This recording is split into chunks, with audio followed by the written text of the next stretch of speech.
Quelle joie, quel plaisir, mes amis, chers pèlerins de Lourdes, de vous retrouver. Ce ne sont pas là des paroles obligatoires, des mots tout faits, c'est vrai. C'est un plaisir pour nous, chrétiens, de méditer l'Écriture, de méditer l'Évangile, de nous en nourrir.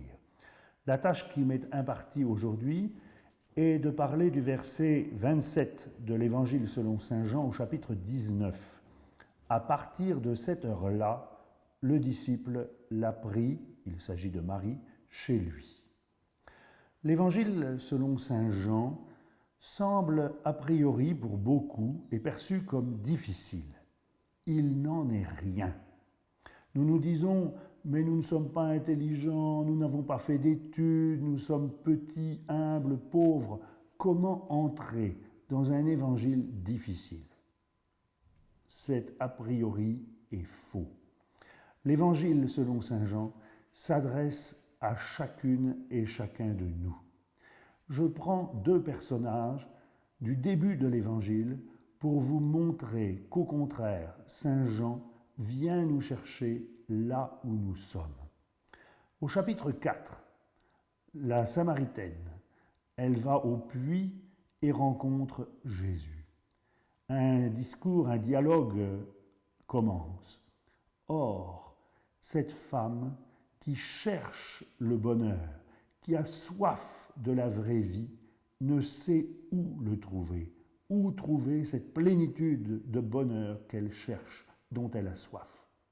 Jésus va le lui révéler.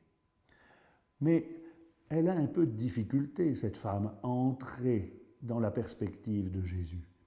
Il lui dit qu'il faut puiser l'eau vive. Il y a longtemps que nous, lecteurs, nous avons compris, quand elle est encore, elle, cette pauvre femme, à se demander comment Jésus va pouvoir puiser, lui qui n'a pas de cruche. Mes amis, nous sommes, j'allais dire, plus fins, plus vifs d'esprit que cette femme.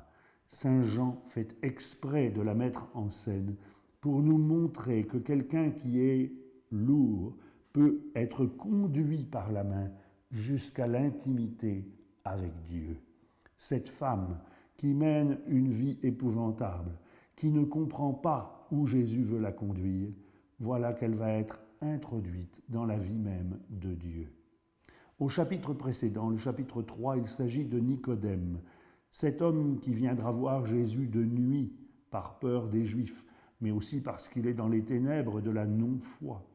Cet homme écoute Jésus, qui lui dit qu'il faut renaître.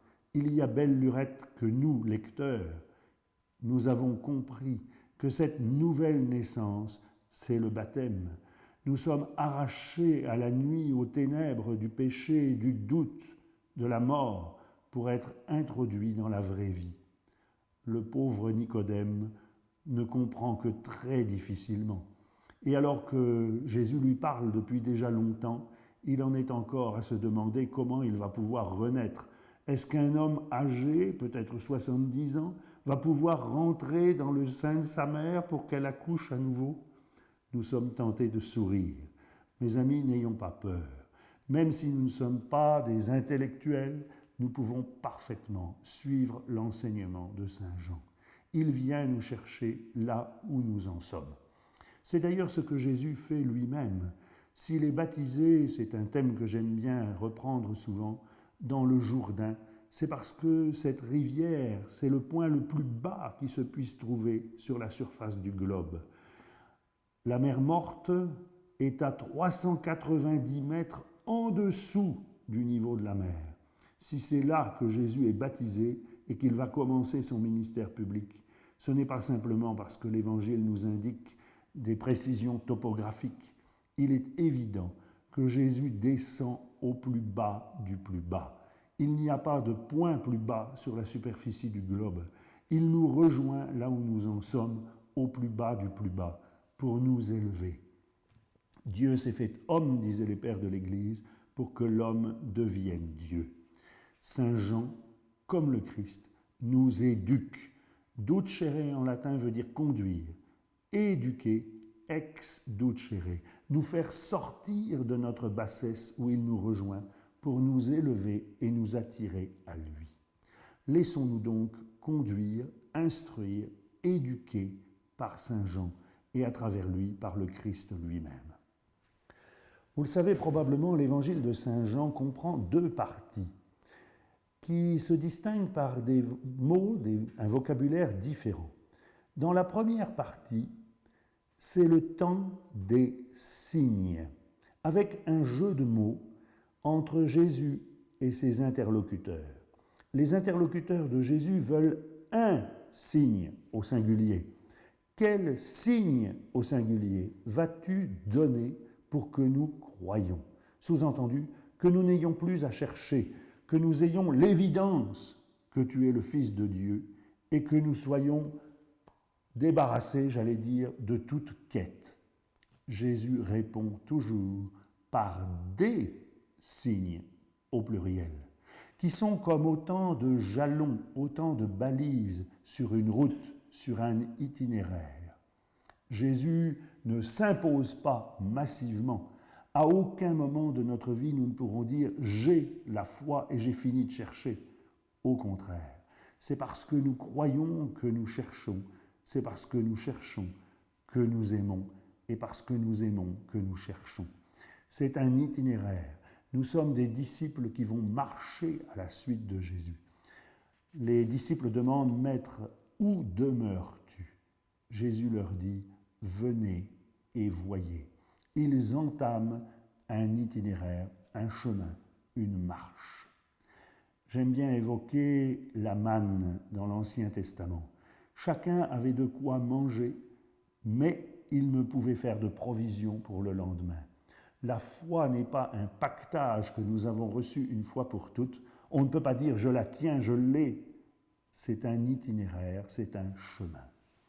Donc la première partie de l'Évangile, c'est le temps des signes, le temps de la marche à la suite du Christ, le temps d'un itinéraire. Et dans la deuxième partie, ce mot signe disparaît complètement et laisse la place à un autre mot, l'heure. Au chapitre 13, verset 1, Jésus sait que son heure est venue.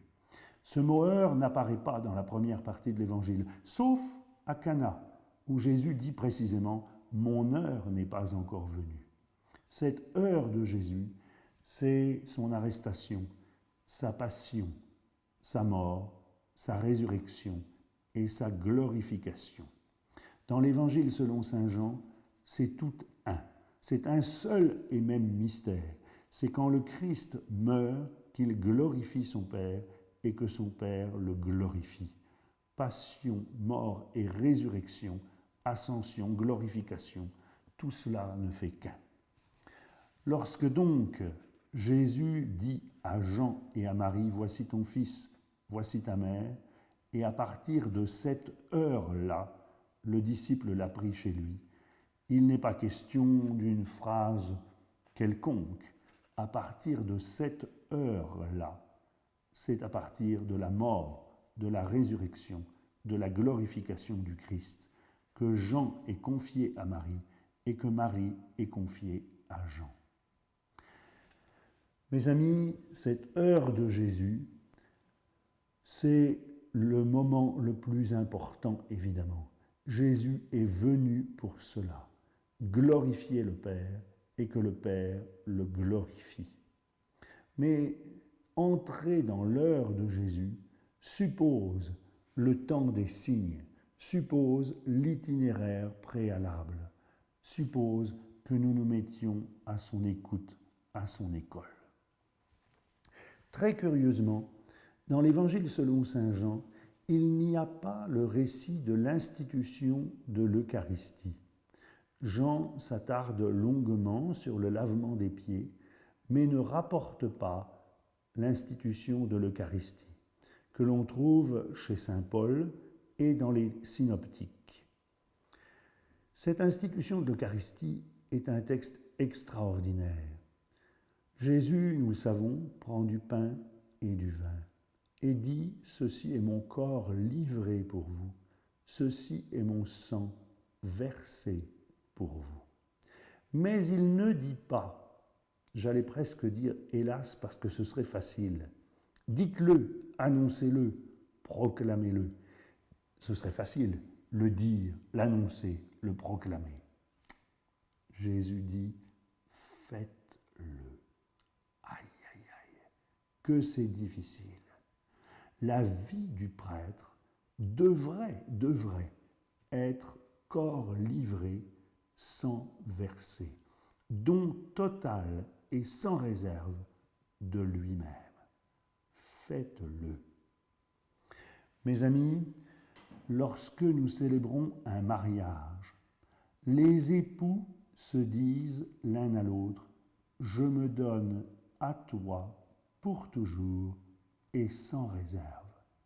Le parallélisme est évident. Ceci est mon corps livré, ceci est mon sang versé, je me donne à toi pour toujours et sans réserve. Vous vous demandez probablement pourquoi je dis tout cela. Ce n'est pas seulement pour mettre en exergue, en valeur, le sacerdoce et le mariage, qui sont l'un et l'autre don total et sans réserve de soi. C'est pour ça d'ailleurs que lorsque le sacerdoce n'est plus compris, le mariage est en difficulté. Lorsque le mariage n'est plus compris et vécu, le sacerdoce est aussi en difficulté. C'est parce que les paroles que Jésus prononce et que Saint Jean nous indique au chapitre 19, à partir de cette heure-là, le disciple l'a pris chez lui. Il s'agit des mêmes paroles, le verbe est le même, lambano, que l'on trouve au début de l'évangile selon saint Matthieu, lorsque l'annonce est faite à Joseph. Joseph, ne crains pas de prendre chez toi Marie, ton épouse. Et quelques versets plus loin, c'est les versets 21 et 24 du premier chapitre de saint Matthieu, il nous est dit que Joseph prit chez lui Marie. Nous avons exactement la même expression. Le disciple l'a pris chez lui. Il s'agit des noces mystiques de l'Église avec Marie. Le disciple est confié à Marie, Marie est confiée au disciple. Ces disciples, mes amis, c'est nous. Nous sommes confiés à Marie, figure de l'Église. Marie et l'Église nous sont confiés. Béni sois-tu, Seigneur, je te rends grâce, dit Jésus à son Père, de ce que tu as caché cela aux sages et aux savants. Tu l'as révélé aux tout-petits. Bernadette fait partie de ces petits, de ces humbles, qui vivent pleinement l'Évangile. Elle n'en parle pas forcément, elle n'a pas nécessairement les mots pour le dire, mais sa vie tout entière, le message qu'elle transmet, correspond totalement à ce don de soi sans réserve. Elle ne le dit pas, elle le fait. Mes amis, les grands réformateurs de l'Église, ce sont les saints. Bernadette en est un exemple, il y en a bien d'autres. Ce ne sont pas les plans de réforme, même s'il en faut peut-être, qui vont réformer l'Église, ce sont les saints. Rendons grâce avec Jésus lui-même de ce que les sages et les savants ne comprennent pas tout, mais de ce que les humbles nous enseignent. Il renvoie les riches les mains vides, il élève les humbles. Seigneur, Vierge Marie, ouvrez nos yeux, nos mains, notre cœur, pour que nous nous laissions enseigner par Saint Jean, que nous nous laissions éduquer, que nous nous laissions façonner. Seigneur, donne-nous un cœur doux et humble, capable de recevoir ton enseignement et de nous laisser transformer par ce que tu nous enseignes.